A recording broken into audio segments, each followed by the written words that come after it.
Baik, Assalamualaikum warahmatullahi wabarakatuh. Selamat siang Ananda kelas 9. Alhamdulillah kita bertemu kembali pada pertemuan kedua pelajaran IPA kelas 9. Jika pertemuan kemarin kita telah mempelajari tentang sistem reproduksi pada manusia, kali ini kita akan mempelajari tentang sistem reproduksi pada tumbuhan dan hewan. Nah, sistem reproduksi pada tumbuhan dan hewan ini ada terspesialisasi, jadi berbeda antara tumbuhan satu dengan tumbuhan yang lain atau hewan satu dengan hewan yang lain. Tapi sebelum ke materi, Bapak berdoa semoga Ananda sekalian selalu sehat dalam menjalani aktivitas sehari-hari. Nah, kemudian reproduksi pada tumbuhan ini ada yang melakukan reproduksi secara vegetatif atau aseksual, secara tidak kawin, atau generatif secara seksual atau secara kawin, atau juga ada yang keduanya. Nah, kemudian reproduksi vegetatif ini merupakan reproduksi tanpa didahului oleh peleburan sel kelamin jantan dan betina. Jadi secara tak kawin. Kemudian reproduksi generatif merupakan cara reproduksi yang didahului oleh peleburan sel kelamin jantan dan betina. Jadi secara kawin. Tandanya ada peleburan sel kelamin jantan dan betina. Nah, kemudian reproduksi vegetatif pada tumbuhan ini ada beberapa jenis. Yang pertama ada rizoma. Jadi Ananda bisa buka di halaman 28 pada buku IPA kelas 3 yang dibagikan, buku paket IPA yang kelas 3 yang dibagikan. Itu rizoma itu contohnya jahe ya. Gambarnya mungkin bisa dilihat jahe. Jadi dia itu punya akar yang di akarnya itu menyimpan cadangan makanan. Nah, itu rizoma. Contohnya jahe, kunyit, temulawak, kencur itu sama ya. Kemudian stolon. Jadi contohnya arbe, stroberi, pegangan, rumput teki. Jadi stolon itu ada ada batang, bukan batang ya, maksudnya ada juluran tunas. Jadi tunasnya itu menjulur. Contohnya itu stroberi. Jadi awalnya ada tunas yang menjulur, kemudian nanti akan muncul bakal tumbuhan yang lain dan ada akarnya, biasanya dipotong dan bisa jadi tumbuhan baru. Nah, kemudian ada umbi batang. Nah, umbi batang itu contohnya kentang, ubi jalar. Nah, dia menyimpan cadangan makanannya pada akarnya juga. Nah, bedanya apa rizoma dengan batang? Kalau rizoma itu jadi rimpang, dia merupakan batang yang tumbuh di dalam tanah. Nah, kalau rizoma itu batang yang tumbuh di dalam tanah. Kalau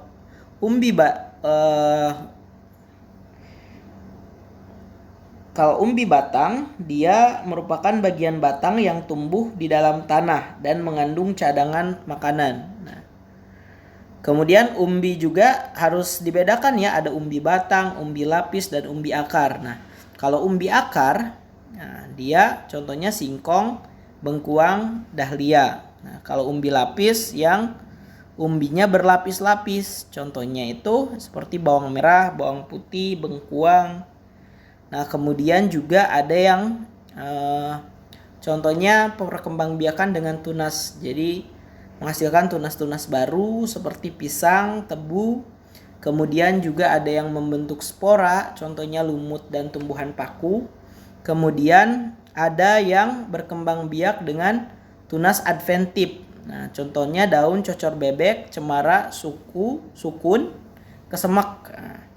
Nah, tunas adventif ini jadi misalkan dicocor bebek tuh. Kalau dicocor bebek itu seperti di halaman 28, jadi di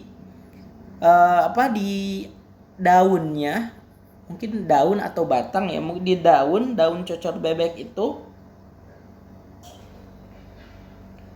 Nah, tumbuh tunas adventif. Nah, tunas adventif itu bakal dari tumbuhan baru. Nah, seperti itu ya. Mungkin biar lebih jelasnya itu dibuka saja halaman 28 dan 29. Nah, di buku paket IPA ada gambarnya di sana ya, lebih jelas.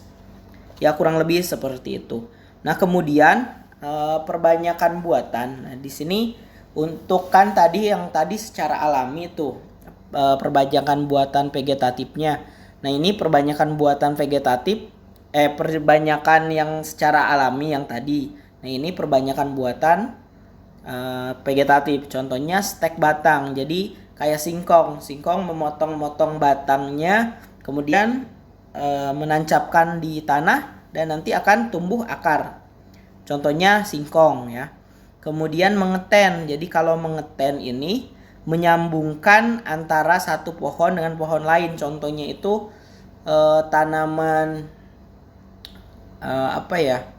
lenca dengan takokak. Nah, kalau lenca itu dia banyak ininya. Misalkan yang dibutuhkan itu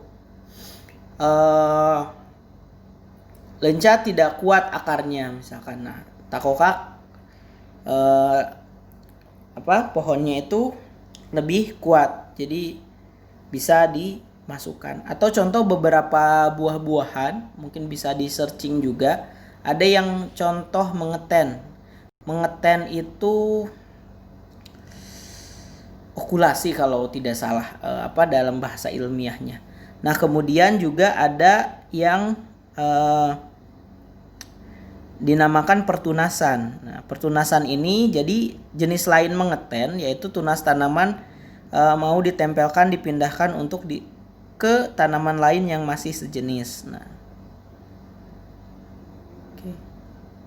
ini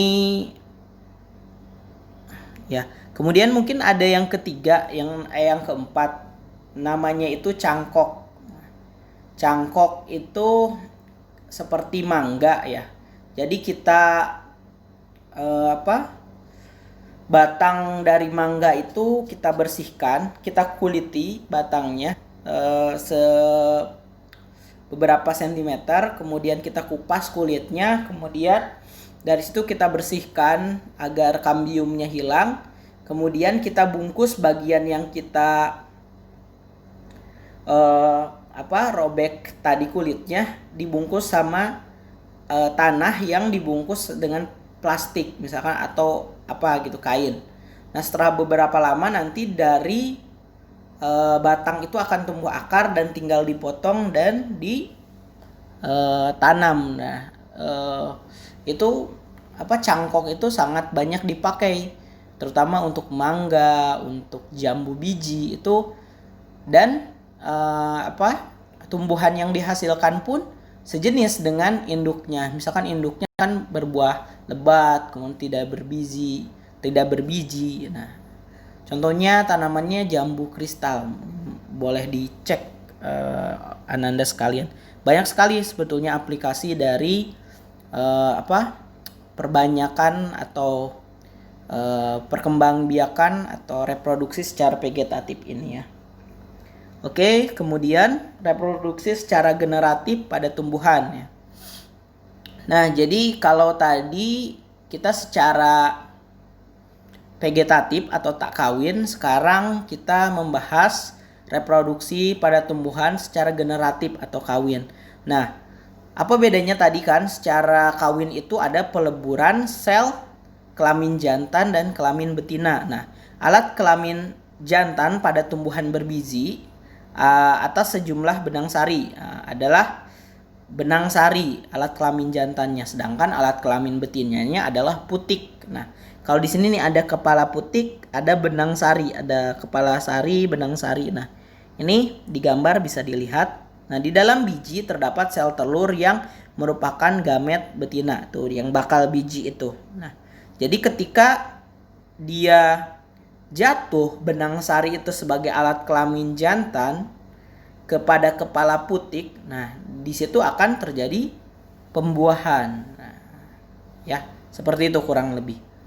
Nah, kemudian setelah terjadi pembuahan itu, nah di sini ada yang dimaksud dengan mitosis dan meiosis. Jadi sel merupakan unit terkecil yang dapat melakukan fungsi kehidupan ya. Jelas ya, sel adalah bukan organ, maksudnya satuan terkecil dari sistem kehidupan. Misalkan kalau tubuh kita kan terdiri atas sel-sel. Kalau misalkan suatu benda, atom ya.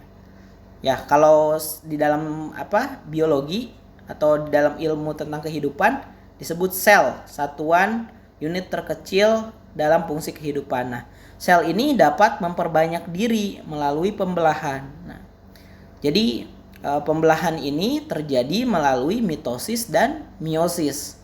Nah, apa bedanya mitosis dengan meiosis? Nah, mitosis ini terjadi pada sel-sel tubuh, sedangkan meiosis terjadi pada sel-sel kelamin. Nah, kalau mitosis menghasilkan dua sel anak yang memiliki jumlah kromosom sama dengan induknya. Jadi, kalau mitosis itu sama ya. Dilihat dari gambar, misalkan dia bergabung dan menghasilkan kromosom yang sama dengan induknya. Oke.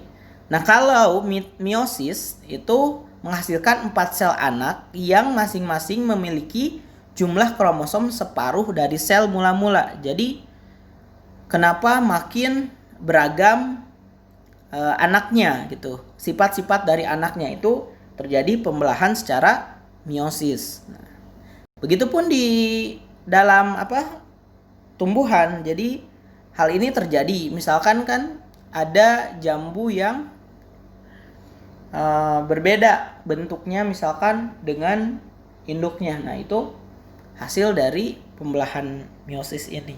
Tapi itu sebetulnya kalau meiosis itu secara mikroskopik, maksudnya secara mungkin nanoskopik.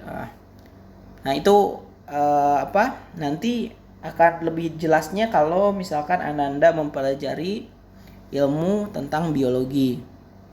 Nah, kemudian pembentukan sel kelamin jantan. Jadi boleh dilihat gambarnya. Jadi sel induk mikrospora. Nah, jadi akan bermeiosis pertama. Tadi meiosis itu pembelahan yang setengah sifat dari induknya. Kemudian meiosis kedua dan kemudian mitosis menghasilkan inti vegetatif dan inti generatif.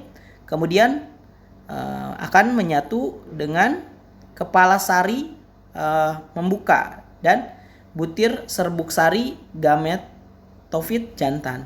Nah, jadi di dalam ruang sari terdapat sel mikrospora. Nah, jadi sel mikrospora diploid. Nah, jadi apa itu mikrospora? Jadi dia adalah spora pada tumbuhan berukuran kecil. Pada tumbuhan berbiji akan menjadi kantung embrio. Nah, kemudian diploid. Apa itu diploid? Jadi pada tumbuhan itu ada yang haploid. Kalau haploid itu sel atau organisme tersebut hanya memiliki separuh dari jumlah set kromosom. Jadi haploid tadi hasil dari meiosis. Kalau diploid artinya sel atau organisme tersebut memiliki 2 set kromosom lengkap di inti sel. Nah, sel tersebut membelah secara meiosis tadi kan dan menghasilkan 4 sel mikrospora haploid. Nah, kemudian setiap sel mikrospora haploid akan membelah secara mitosis dan menghasilkan 2 inti, yaitu inti generatif dan vegetatif. Jadi tadi membelah secara meiosis dahulu menjadi 4 sel mikrospora. Jadi dihasilkan haploid, yaitu yang memiliki setengah sifat dari induknya. Kemudian yang haploid tadi, mikrospora haploid akan membelah menjadi secara mitosis, artinya akan sama dengan induknya menghasilkan 2 inti, yaitu inti generatif dan inti vegetatif. Ini pembentukan sel gametofit jantan atau sel gamet jantan. Nah, kemudian untuk pembentukan sel kelamin betina, jadi di dalam bakal biji terdapat sel induk megaspora. Nah, megaspora itu adalah spora pada tumbuhan tinggi berukuran besar pada tumbuhan berbiji dan akan menjadi kantung embrio. Dan megasporanya itu diploid. Sel tersebut bermeiosis menghasilkan 4 sel haploid. Nah, kalau lebih jelas mungkin Ananda juga bisa lihat di halaman 36. Ada yang paling atas itu pembentukan sel kelamin betina, itu lebih jelas mungkin gambarnya ya. Semoga ini juga jelas. Jadi dari 4 sel tersebut hanya satu yang hidup menjadi sel megaspora. Sel megaspora kemudian mengalami 3 kali pembelahan mitosis. Jadi kalau 3 kali pembelahan mitosis kan 1 jadi 2. Ya, 2 jadi 4, 4 jadi 8. Nah, menghasilkan 8 inti haploid ya. Nah, 8 kan. Nah, kemudian 6 inti akan berkembang menjadi 6 sel haploid, sedangkan 3 sel dari 6 sel haploid bergerak ke kutub antipoda. Nah, antipoda ini apa? Jadi antipoda itu berfungsi sebagai inti cadangan yang terletak di kutub yang berlawanan dengan ovum. Nah, ovum itu sel telur pada tumbuhan tersebut. Nah, kemudian 3 sel lainnya bergerak ke kutub mikrofil menjadi 1 sel telur dan 2 sel sinergit. Jadi 2 selnya itu sudah bergabung, melebur. 2 inti yang tersisa bergerak ke bagian tengah bakal biji dan melebur menjadi 1 inti polar diploid ya. Nah, kemudian di sini ada proses penyerbukan. Nah, kalau penyerbukan sendiri pada tumbuhan biji adalah peristiwa jatuhnya atau menempelnya serbuk sari di atas kepala putik. Nah, ini adalah proses penyerbukan. Jadi penyerbukan sendiri itu ada 3 jenis. Nah, yang pertama ada autogami, yang kedua ada geitonogami, yang ketiga ada alogami. Kalau autogami itu jadi penyerbukan sendiri. Nah, terjadi serbuk sari, misalkan satu bunga kan ada putik, ada benang sari. Nah, misalkan contohnya tumbuhan padi atau kedelai. Nah, dia jadi benang sarinya turun ke kepala putik tumbuhan tersebut. Nah, jadi autogami atau tumbuhan itu sendiri. Kalau geitonogami, jadi dia penyerbukan akibat tanaman tetangga. Nah, kalau autogami misalkan tomat satu dengan tomat yang lainnya saling menyilang misalkan penyerbukannya, tapi masih satu jenis tumbuhan. Nah, kalau alogami dia tanaman tetangga tapi berbeda tumbuhan. Contohnya itu pada pepaya dan salak. Jadi walaupun berbeda tumbuhan, mereka masih tetap bisa penyerbukan dengan penyerbukan silang yang alogami.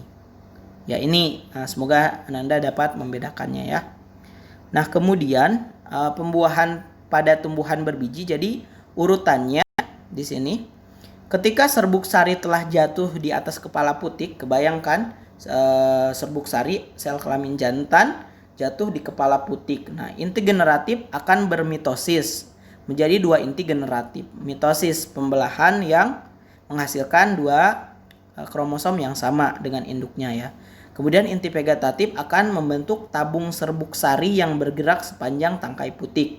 Nah, jadi bergerak sepanjang tangkai putik. Kedua inti generatif bergerak mengikuti di bagian inti vegetatif. Nah, kemudian setelah sampai di kandung lembaga, nah, kandung lembaga coba dilihat di halaman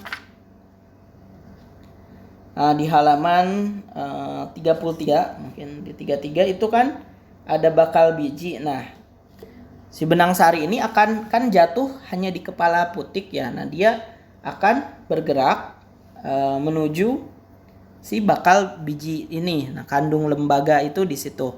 Nah, 1 inti generatif akan membuahi sel telur dan membentuk zigot diploid. Nah, zigot itu adalah sel telur yang telah dibuahi. Artinya eh,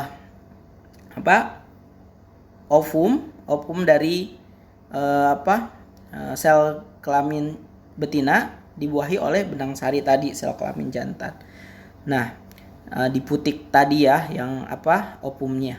Nah, kemudian satu inti generatif lainnya akan membuahi inti polar membentuk inti kandung lembaga sekunder yang triploid. Inti kandungan lembaga sekunder akan berkembang menjadi jaringan endosperma dan merupakan cadangan makanan untuk calon tumbuhan baru. Nah, kemudian kalau tadi ini pembuahan pada tumbuhan berbiji, ini perkembangan biji. Setelah terjadi pembuahan, bakal biji akan berkembang menjadi biji dan bakal buah berkembang menjadi buah. Jadi bakal biji akan berkembang menjadi biji dan bakal buah berkembang menjadi buah. Nah, di dalam biji terdapat embrio yang dikelilingi oleh kotiledon dan endosperma yang merupakan persediaan makanan. Jadi kalau misalkan di biji tumbuhan, katakanlah biji jambu yang kecil itu, jadi di dalam biji jambu itu dikelilingi oleh kotiledon dan endosperma yang merupakan persediaan makanan. Nah, kemudian perkecambahan biji bergantung, ini bergantung ya, bukan berhantung, bergantung pada proses imbibisi. Nah, proses imbibisi ini merupakan penyerapan air oleh biji sehingga biji mengembang, memecahkan kulit biji dan memicu perubahan metabolik pada embrio yang menyebabkan biji tersebut tumbuh. Jadi misalkan kayak biji jagung tuh, biji jagung biasanya dikeringin dulu atau disimpan beberapa lama. Nah, itu ada yang namanya masa dormasi atau dorman. Nah, masa dorman itu adalah masa di mana bakal biji itu tidak tumbuh. Kenapa? Penyebabnya karena tidak adanya proses imbibisi tadi, proses penyerapan air. Jadi ketika biji jagung itu ditanam di tanah, dikasih air, baru dia akan berkembang. Nah, seperti itu ya. Kemudian di sini ada faktor-faktor yang mempengaruhi pertumbuhan dan perkembangan tumbuhan. Itu kalian bisa lihat di halaman 42 dan 43 di buku IPA. Nah, yang pertama gen dan hormon. Nah, jadi gen itu kan adalah sesuatu yang diwariskan dari induk ya. Misalkan kita, kenapa muka kita mirip dengan ayah kita kan? Nah, itu kan karena ada genetik. Jadi genetik misalkan tumbuhan yang berbiji besar ya tentu misalkan akan bukan berbiji besar, maksudnya misalkan buahnya besar, ya tentu dia akan bisa menghasilkan keturunan yang buahnya besar. Jadi makanya di dalam bioteknologi misalkan kita memilih tumbuhan yang unggul gitu dibanding tumbuhan yang tidak unggul. Maksudnya tumbuhan unggul itu yang mempunyai sifat-sifat unggul, contohnya buah besar, rasanya manis, misalkan seperti itu. Air dan mineral. Nah, faktor kedua air dan mineral. Tentu saja ya, air dan mineral sangat diperlukan oleh tumbuhan untuk tumbuh. Jadi air mineral yang cukup akan mendukung sekali tumbuhan untuk berkembang. Tetapi kalau air dan mineralnya itu berlebihan, justru akan membuat tumbuhan itu mati ya. Misalkan kan di dalam pot airnya kebanyakan, ya tetap saja dia akan mati. Kemudian dan mineral dikasih pupuk, misalkan tanaman kebanyakan, dia juga akan mati. Kemudian suhu. Jadi kalau suhu, jadi tumbuhan itu optimum jadi di sekitar suhu 22 derajat sampai 33 derajat. Jadi tumbuhan tidak tumbuh jadi di suhu kurang 0 derajat Celcius dan di atas 40 derajat Celcius. Jadi ini alasan mengapa di gurun atau di kutub, misalkan di kutub itu tumbuhan susah untuk tumbuh, walaupun memang ada beberapa tumbuhan yang masih bisa tumbuh. Nah, kemudian kelembaban. Jadi kelembaban ini menunjukkan kandungan air di tanah dan udara. Indonesia adalah negara dengan iklim tropis dan suhunya lembab. Nah, kemudian kelembapan ini jadi meningkatkan penyerapan air dan mineral. Jadi keadaan ini dapat memicu laju pertumbuhan dan perkembangan tumbuhan. Jadi kelembabannya pun harus diatur. Jadi kandungan air di udara itu harus diatur. Ini alasan mengapa kita membentuk greenhouse. Misalkan kita bisa tuh menanam tumbuhan di gurun. Kita membuat greenhouse di gurun dan kita bisa mengatur si suhu di dalam greenhouse itu, kelembabannya bisa diatur. Kemudian yang terakhir adalah cahaya, dan cahaya ini diperlukan untuk fotosintesis. Tetapi juga cahaya yang berlebihan menyebabkan tumbuhan tidak tumbuh. Misalkan cahaya matahari yang terlalu terik dapat meningkatkan suhu juga. Nah, cahaya kan diperlukan untuk tumbuhan bisa berfotosintesis. Nah, kemudian kita belajar tentang reproduksi pada hewan. Nah, kalau reproduksi pada hewan juga terbagi menjadi dua. Ada generatif, ada vegetatif. Nah, secara generatif, secara kawin, dan secara vegetatif, secara tak kawin. Nah, untuk yang secara tak kawin, jadi ada beberapa di sini, ada fragmentasi, membelah diri. Contohnya, maksudnya jadi individu itu terfragmen, jadi terbagi-bagi. Misalkan contohnya cacing planaria. Nah, bedakan ya dengan membelah diri. Kalau membelah diri, dia menjadi dua. Seperti tadi mitosis dan meiosis tadi kalau di tumbuhan. Nah, pembelahan diri contohnya amuba. Jadi amuba, paramecium, dinoflagellata, mereka membelah diri menjadi dua. Nah, kemudian pembentukan tunas, contohnya ubur-ubur, hidra, dan obelia. Jadi tidak hanya tadi cocor bebek di dunia tumbuhan, di dunia hewan pun ada yang perkembangbiakannya secara tunas ya. Kemudian partogenesis, peristiwa perkembangan sel kelamin betina menjadi individu baru. Contohnya itu di lebah. Jadi kan lebah lebah madu contohnya, dia berkembang biak secara partogenesis.